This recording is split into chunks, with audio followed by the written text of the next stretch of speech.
ステレオサウンドオンラインの読者の皆さん、こんにちは。牛尾春夫です。今日はですね、アナログ道楽の第5回目ということで、フェーズメーションの斉藤秀樹さんにですね、私の視聴室までお越しいただいてお話を進めてみたいと思います。で、今日のテーマはなんと第1回目に実はフェーズメーションさんの MC カートリッジ PP200 を聞いてインプレッション述べたんですけど、同時期というか、それよりちょっと後にフォノイコライザーアンプをフェーズメーションさんが出されましたので、そのフォノイコライザーアンプと、MC 型カートリッジのカップリングでどんな音が弾けるのか、そこをちょっと実験してみたいなと思いまして、今日はお招きしております。じゃあ斉藤さん、よろしくお願いします。よろしくお願いします。最初にですね、まず、僕もそうなんですけど、多分読者の人的にはなんでフォノイコライザーアンプ別に取り付けなきゃいけないのっていう、普通今 AV アンプを買ってもフォノイコライザー入ってるじゃないですか。でそこに対してわざわざ別立てでこういう製品を用意するそのメリットっていうのをちょっとだけお話しいただけますでしょうかね。はい、やはりですね、専用の電源を持った、周りから影響の受けない筐体に入った製品っていうところが、一体型にはない良さが出てくるところになります。ですよね。フォノイコライザーだけでこんだけのサイズの中に入ってるわけですから、それで音が良くなかったら怒っちゃう、そうですね。でフェーズメーションさんの場合はこの EA220 っていう新製品の上に320、350、から550、から1200、で2000ですね。ずっとこう製品のラインナップがあるわけなんですけども、僕も2000とか1200は聞かせてもらって、緩急式じゃないですか、上位モデルは。で550からはソリッドステートになってる。でそのあたり読者としてもやっぱり真空管緩急式のアンプに憧れる人とたくさんいらっしゃると思うんですけども、ソリッドステートで、まとめ上げた良さ、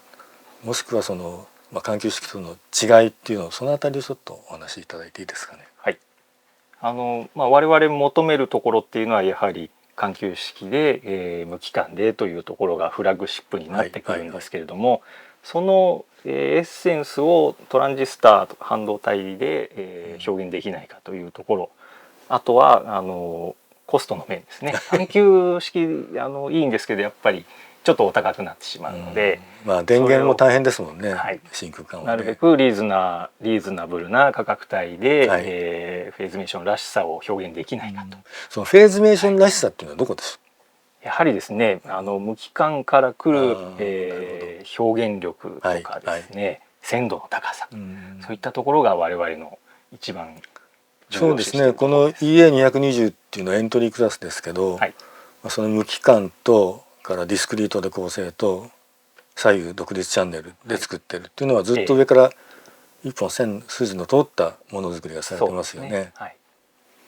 無機関のアンプってでも結構難しいんでしょ？そうですね。ばらつきがやはり出ますので、それをどう調整するかというところが一番難しいところですね。そのばらつきっていうのは周波数特性的にとかっていうこと？無機関ですので、機関がかかってないので、部品本体のばらつき、特性がそのまま出ちゃうんだ。そうなんです。じゃあ選別しなきゃいけないってことですね。そうですね。で基本的にイコライザーは CR 型ですよね、ずっと、フェーズメーションさんの場合は。でCR 型と NF 型とあるんですけど、その CR 型の良さっていうのをちょっとご自身の口から。やはりですね、力強さですとか、そのパワー感ですね、そういったところっていうのは鮮度感もあるんじゃない？鮮度感もありますけど、鮮度感に関してはもう特に無機関がやはり一番支配的かなと思いますね。じゃあ早速なんですけども、EA220 を使って今日は、PP200 と300となんと500を持ってきていただいたんですが、やっぱりバランス的にはね、その200と220かなと思うんですけど、どうですかね？そうですね。やはり我々の入門モデルの組み合わせというところでは、EA220 と PP200 というのはベストマッチだと思いますね。じゃあその組み合わせでちょっとりあえず僕が聴いてみたいなと思ったレコードからかけてみましょうかね。はい、僕の、推薦のレコードでダイアストレイツのファーストアルバムから「悲しきサルタン」を聴いてみましょう。いやー、なかなか鮮烈の音ですね。ちょっと僕実はこの EA220 っていうのは違う場所でも、視聴させてもらったことがあるんですけども、その時はもう少しなんか優しいっていうか、雰囲気のある感じかなっていう、原稿にも書いちゃったんですが、そんなことはなくって結構アグレッシブというか、前にぐんぐん来るなっていう、どうですか、合ってます？はい、比較的音離れのいいカートリッジというか、カートリッジ、我々のフェーズメーションの中では若々しい音って呼んでるんですけれども、前に飛んでくるような、そういう音作りですね。その雰囲気がこの220をよく捉えてますね。すごく新鮮というかフレッシュ感があって、いいフォノイコライザーアンプですね。次にアンバートンのミス・アンバートンから「シャドウ・オブ・ヨー・スマイル」を聞いてみましたけど、いかがでしたか？そうですね、やはりボーカルが綺麗ですね。はい、それ自画自賛じゃない確かにアンバートンの全盛期の録音なんですけど、やっぱりみずみずしさが出てきますよね。すごいなかなか。後僕は前その最初の時に PP200 の原稿っていうかお話した時に、フォーカス感がすごくいいよっていうね、でこの PP200 だけマグネットの軸から違うんですね。ラインナップの中で、ネオジウムマグネットを使ってます。ネオジってフォーカス感がいいのかな？力が結構あるので、そういったところで押し出しとかそういう雰囲気は出ますよね。ボーカルにはぴったりっていうふうに記憶してるんですけど、EA220 との組み合わせでその良さがもう少し出てくるかなっていうね、非常にいい組み合わせだと思うんですけれどもね、やっぱりボーカルのフォーカスの良さとか、そういったところもこの EA220 との組み合わせだとピシッとフォーカスがあって、ニュアンスもよく出るかなと思います。そのフレッシュネスとかね、なんか音の伸びやかさみたいなの上手にこの EA220 が掴んでもう少し出してくれてるって気がしますね。じゃあ次に斉藤さんがお持ちになったレコードをいくつか聞いてみたいと思うんですけど、イムジチって随分懐かしいですね。このイムジチの式。そうですね、私の愛聴版ですけれども、そうですか。でもしかも冬、冬だから今ね、自分が選んで聞いてみました。季節柄。いや、なんか意外とって言っちゃいけないけど、なんか本当に新鮮そのものですね。なんかこう40年前の録音とは思えない。この曲結構私好きなんですけど、イベントでもよく使う曲ではありまして、細かい音が非常に多く入ってるんですね。小さく細かい音、その粒立ちとかニュアンスの細かさっていうのがよくわかるソフトだなと思いますね。僕は全体的にこう音の雰囲気っていうのがねあるなと思って、確かに細かい部分を聞けば聞けるんだけど、全体のバランスが非常によく出てるかなと思いました。ありがとうございます。次にどうですかね、もう一曲クラシックから選びましたけど、ジョン・ウィリアムスの「スター・ウォーズ・インペリアル・マーチ」ですけれどもね、ストライクバックですね。これもものすごくパワーが、いやこれはね録音の年代が新しい2022年21年ですかね、これだと。もう全然音のこう構築っていうか元々の音の出来方が違うっていうのがすごくよくわかる。パワーがあるし、こんなにグランカスタの音がちゃんと出てくるっていうのがすごいなと思う。いやなかなかちょっと聞き応えがありますね。これはこのレコードはいいレコードだ入ってる音を引き出してくれるっていう、これが外付けの良さね、このイコライザーの良さっていうところですね。多分そうですね。プリメインの中に内蔵されたこんなちっちゃい IC、もうディスクリートでもいいけど、そういうのじゃ出てこない、エネルギーがちゃんと出てくるなっていうね。すごいなかなかちょっと感心しました。やっぱり自分のところで聞いてみてね、今日初めてこの EA220 の良さが、伝わってきた。ありがとうございます。3枚目はなんかボーカルのアルバムだったんですけど、そうですね、女性ボーカルをコンピレーションですねこれ。そうですね、ベスト版みたいな形のものですけれどもね、これ選んでもらった曲は何でしたっけ？Perhaps Love っていう曲なんですけれども、これも私好きでイベントでよく聴いてもらうんですけれどもね、非常に生々しいボーカルの歌い方とかですね、まさにそこにいるような感じ、ニュアンスはよく出てたな。最後に聴いた斉藤さんが持ってこられたアルバムは懐かしいっていうのが70、これも76年だっけ？76年ですね。76年か、1976年ですから、約50年前、47年前、の録音で、本当僕がまだオーディオかけなしの頃のレコードなんですけど、もうどこに行っても当時ねかかってたという、オーディオのイベントでかかってたって定番中の定番のレコードなんですけど、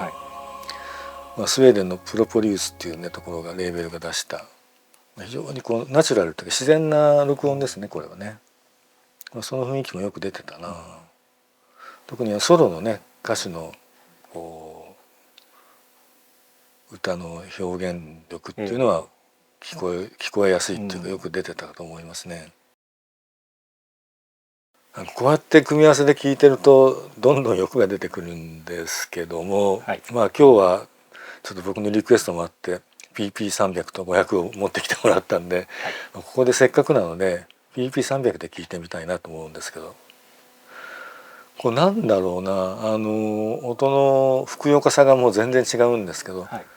確か磁気回路が違うんですよね PP200 と PP300 で。大きいところではマグネットがもうサマーコバになってるので、そうか、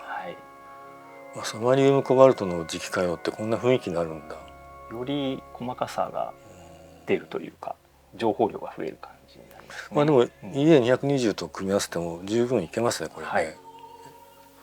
上位カートリッジ聞いても。そうですね、これだったらカートリッジだけじゃなくてフォノアンプもグレードアップしたいなって気になってくるなどんどん欲が出てきたので、じゃあ PP500 も今日は聞いてみたいと思うんですけど、お願いします。じゃあ付け替えてもらっていいですか？同じくプロプリウスの、カンターテドミノを聞きました。いや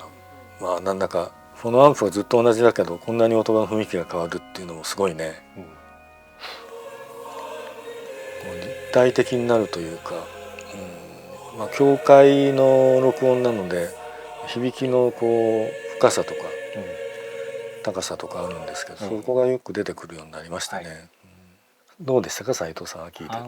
て。やはりこの違いが我々の求めてるところであり、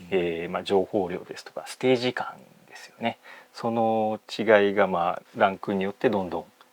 鮮明になっていくというか、スケールがこうねだんだん大きくなってくるっていうのもいいし、PP200 は PP200 でそのストレートなガッツみたいなのがあるから、それはそれでいいんだけど、500はさすがに上位機種だけあってね、この雰囲気っていうか音の構築感が全然違うんだけど、だから200がダメっていうわけじゃなくて200には200の良さがあるっていう、その良さを引き出してあげると、最初に話したようにボーカルには200、こういったクラシックのパッケージには500っていうのもありかなっていう感じですね。聞き分けるというか使い分けるっていう楽しみもあるかな。実際ユーザーさんでそういう方もいらっしゃいますのでね。どうですかその220と、この上位機種で320と、こうこのものの作り方が違うじゃないですか。で例えばバランスの入力がついてたり、550になるとセパレートになったりっていう、僕ね感心したのはね、フェーズメーションさんのものづくりってモノブロックが基本的になってる、はい、これはモノブロックじゃないですけど、うん、そのモノデュアルモノコンストラクションになってるし、で後ろから見ると普通だとね同じスクリーンのやつを2つ並べるんだけど、左右対称になってる、はい、あれはここまでやるかってうん多分これ開けてないか分かんないんですけど中はそういうことになってるんでしょうね。この EA220 に関してはオーソドックスな回路が2つ並んでいるっていうような形になります。1枚基板の上に2つ並んでる。そうですね、はい、でもフォノイコライザーっていうかレコードを再生するんだったらこれぐらいからスタートしてあげた方がいいかもしれないですね。そうですね、まず外付けというものを使ったことのない方に強くお勧めしたいですね。はい、あとねもう一つね斉藤さんが聞いてみたいと思ってたのが、はい、これはMC 型のカートリッジ用にヘッドアンプが入ってるじゃない。はい、でフェーズメーションさんはトランスも出してる、はい、トランスがいいのかヘッドアンプがいいのかっていうそこは多分読者的には気になる部分だと思うんですけど、どうでしょう。我々の考え方としては、もうトランスがベストであるという理念のもと、はっきりしてるわけですね。そうですね、トップモデルの EA2000 に関してはもうトランスを外付けにして、イコライザー回路の方はもう MM のみというスタンスになってます。あれ内蔵してるんですよ。外付けです。外付け、はい、ですので、右左で計6筐体のなるほど製品。でこれもトランスを使って MM で入力使った方がより良くなるってこと？そうですね。トランスのいいところがより表現できるというところになります。フェーズメーションさんのトランスってどれぐらいからありましたっけ？我々のトランスはですね T320 というものが一番、リーズナブルなエントリークラスだ。はい、それがいくらですか？これがですね税込み66,000円ですね。いやそういう組み合わせで聞いても面白いってこと？そうですね。T320 という製品が税込み66,000円でありますので、それとEA220 と組み合わせて MM ポジションで聞くと、トランスはトランスの良さがありますもんね。はい。今日はねいろんなレコードをこの EA220 通して聞いてみたんですけど、やっぱり面白いですね。カートリッジ変えたらカートリッジ変えた表情をちゃんと EA220 が掴んでくれるし、からこの EA220 の本来の性能がちゃんと出てるっていうんで、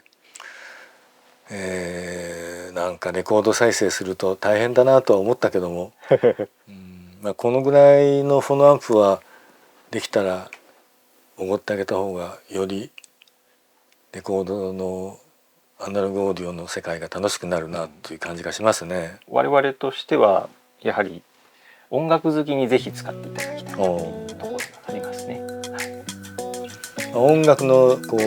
躍動感とか音楽の情熱とかそういうものを引き出してくれる、ノイコライザー、そこからまずレコードの再生の楽しみ方をもう少し広げてあげるっていう、それには最適な製品かなと思いましたね。